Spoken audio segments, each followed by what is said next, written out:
নমস্কাৰ। আৰু এইফালে আজি আমাৰ ঘৰলৈ লক্ষীমা আহিছে, কাৰণ তাই দুদিনমান ঘৰত থাকিব আৰু তাই যাবৰ কাৰণে। আৰু এতিয়া হাতীজনী পিঠিত দি থকা আছে গৰম পানী। আচলতে এই গৰম পানীটো কি কৰা হয়, পানীটো উতলাই মেলি একদম এটা লিমিট ৰাখি পেলাই, যোনটো বেছি গৰম নহয় বেছি ঠাণ্ডা নহয়, সেইটো তাই পিঠিত দিয়া হয়, হাতী গাত দিয়া হয়। কাৰণ হাতী মানে বহুত দূৰ খোজকাঢ়ি থাকে বা সিহঁতক গা বিষ হয়, কিবা হয়, সেইটো কাৰণে সিহঁতৰ গা বিষবোৰ ভাল কৰিবৰ কাৰণে সেই সিহঁতৰ গাত গৰম পানীটো দিয়া হয়। আৰু তাত দিয়া হয় মোচা বৰ, এইবিলাক বহুত বন ঔষধে দিয়া হয়। আৰু সেই বিষটো আৰু সেই গৰম পানীটোৰ কাৰণে সিহঁতৰ বিষটো মানে গাৰ পৰা নাইকিয়া হৈ যায়।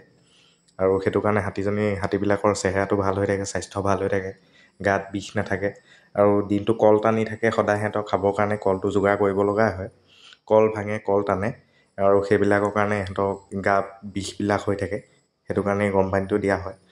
আৰু হাতীবিলাক খুব ভাল হৈ থাকে গৰম পানীটো দি থাকিলে। শুই আছিলোঁ মই।